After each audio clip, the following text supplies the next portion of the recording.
সংবাদ সবাইকে স্বাগত জানাচ্ছি। আমি ফিরোজ তোহা। শুরুতেই সংবাদ শিরোনাম।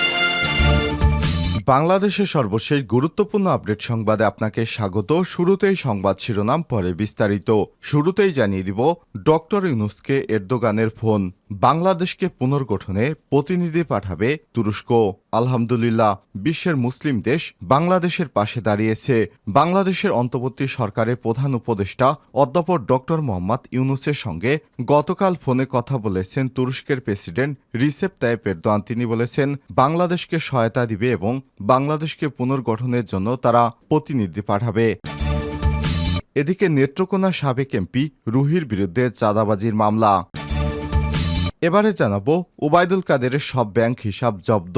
আওয়ামী লীগের সাধারণ সম্পাদক এবং সড়ক পরিবহন ও সেতুমন্ত্রী ওবায়দুল কাদেরের ব্যাংক হিসাব জব্দ করা হয়েছে। একই সঙ্গে তার স্বার্থসংশ্লিষ্ট ব্যবসা প্রতিষ্ঠানের ব্যাংক হিসাব এবং লেনদেন স্থগিত রাখতে বলা হয়েছে।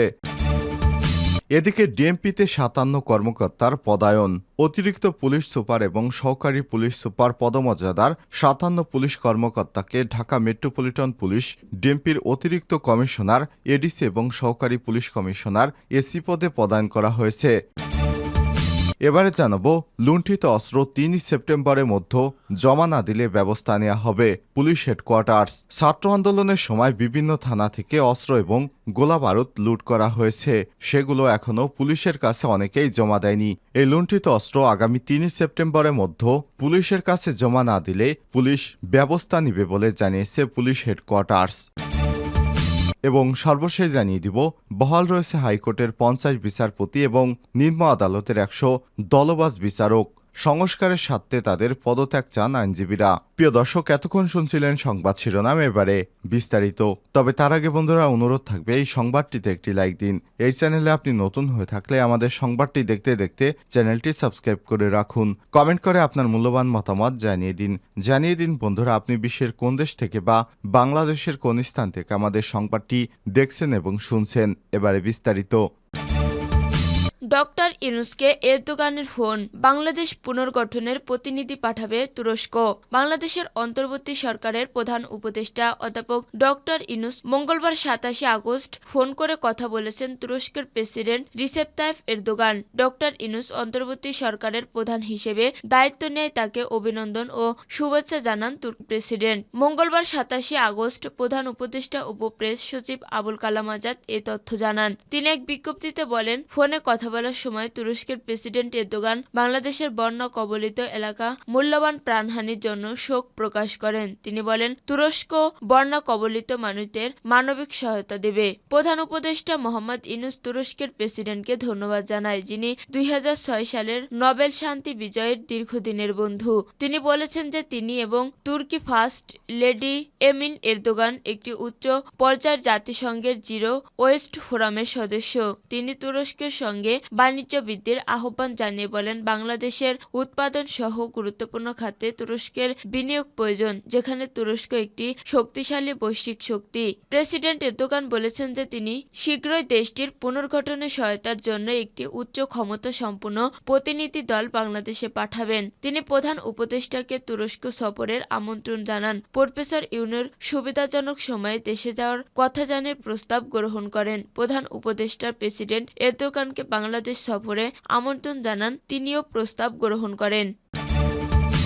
নেত্রকোনায় সাবেক এমপি রুহির বিরুদ্ধে চাঁদাবাজির মামলা। নেত্রকোনা ১ কমলাকান্দা দুর্গাপুর আসনের সাবেক সংসদ সদস্য মুস্তাক আহমেদ রুহির বিরুদ্ধে চাঁদাবাজির মামলা হয়েছে। এছাড়া ১৯ জন সহ অজ্ঞাতনামা আরও ২৯ জনকে আসামি করা হয়। মঙ্গলবার ২৭ আগস্ট রাত ৮টায় কমলাকান্দা থানার ওসি জালাল উদ্দিন এই তথ্য নিশ্চিত করেছেন। এর আগে সোমবার রাতে কমলাকান্দা থানার এ মামলাটি দায়ের করেন স্থানীয় ইউপি সদস্য শাহিনুর আলম শাহিন। মামলার অভিযোগে জানা গেছে, গত ৫ আগস্ট থেকে সোমবার বিকেল পর্যন্ত সাবেক সংসদ সদস্য মুস্তাক আহমেদ রুহি, জেলা আওয়ামী লীগ সাবেক সহসভাপতি ও কমলাকান্দা উপজেলা পরিষদের সাবেক চেয়ারম্যান বীর মুক্তিযোদ্ধা আব্দুল খালেক তালুকদার, উপজেলা আওয়ামী লীগ সাধারণ সম্পাদক ইসলাম উদ্দিন হুকুমের আসামিরা উপজেলা বিভিন্ন স্থানে সাধারণ মানুষকে হয়রানি ও ভয়ভীতি দেখিয়ে বিভিন্নভাবে চাঁদা আদায় করতেন। এছাড়া সন্ত্রাসী কর্মকাণ্ড পরিচালনা করে আসছে। আসছেন। সর্বশেষ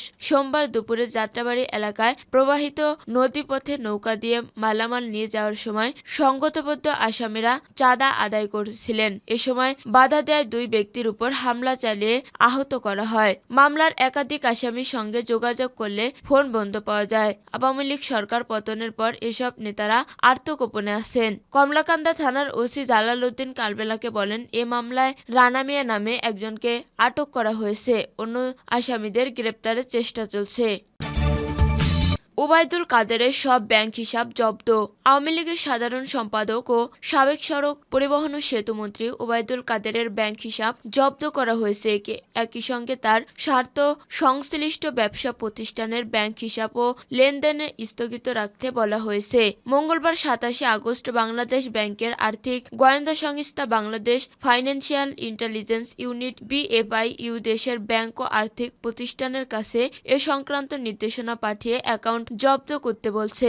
রাতে BFIUর সংশ্লিষ্ট এক ঊর্ধ্বতন কর্মকর্তা এই তথ্য নিশ্চিত করেছেন। হিসাব জব্দ করাদের ব্যক্তিগত ও ব্যবসায়িক অ্যাকাউন্টের মাধ্যমে সব লেনদেন বন্ধ থাকবে। আগামী 30 দিন এসব হিসাব কোনো ধরনের লেনদেন করতে পারবে না। প্রয়োজনে লেনদেন স্থগিত করার জন্য এ সময় বাড়ানো হবে। লেনদেন স্থগিত করা এ নির্দেশনার ক্ষেত্রে মানি লন্ডারিং প্রতিরোধ বিধিমালা সংশ্লিষ্ট ধরা প্রযোজ্য হবে বলে BFIU এর চিঠিতে বলা হয়েছে। চিঠিতে ওবায়দুল কাদেরের মা-বাবার নামসহ জাতীয় পরিচয়পত্রের তথ্য দেওয়া হয়েছে।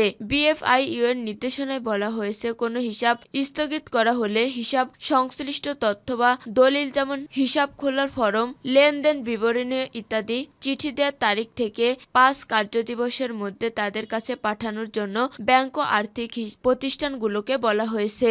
ছাত্র জনতার অভ্যুত্থানের মুখে গত 5 আগস্ট প্রধানমন্ত্রী পদত্যাগ করে দেশ ছাড়েন শেখ হাসিনা। এর মধ্যে টানা 16 বছরের আওয়ামী লীগের নজিরবিহীন দুঃশাসন ও স্বেচ্ছাচারিত অবসান ঘটে। সরকার পরিবর্তনের পর ওবায়দুল কাদের গা ঢাকা দিয়েছে। ডিএমপিতে 57 কর্মকর্তার পদায়ন। অতিরিক্ত পুলিশ সুপার ও সহকারী পুলিশ সুপার পদমর্যাদার 57 পুলিশ কর্মকর্তাকে ঢাকা মেট্রোপলিটন পুলিশের ডিএমপি অতিরিক্ত উপকমিশনার ADC ও সরকারি পুলিশ কমিশনার AC পদে পদায়ন করা হয়েছে।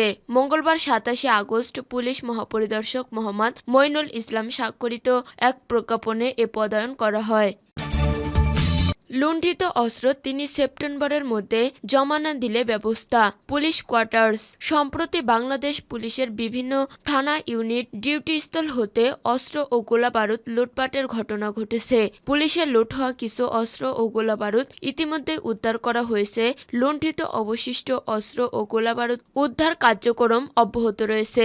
মঙ্গলবার 27 আগস্ট পুলিশ কোয়ার্টার্সের AIG media and PR Inamul Haque Sagar PPM স্বাক্ষরিত এই সংক্রান্তে একটি প্রেস বিজ্ঞপ্তি গণমাধ্যমে পাঠানো হয়। বিজ্ঞপ্তিতে বলা হয়েছে, কোনো ব্যক্তির কাছে পুলিশের লুণ্ঠিত কোনো ধরনের অস্ত্র ও গোলাবারুদ রক্ষিত থাকলে আগামী 3 সেপ্টেম্বর 2024 তারিখের মধ্যে নিকটস্থ থানায় জমা দেওয়ার জন্য অনুরোধ করা হলো।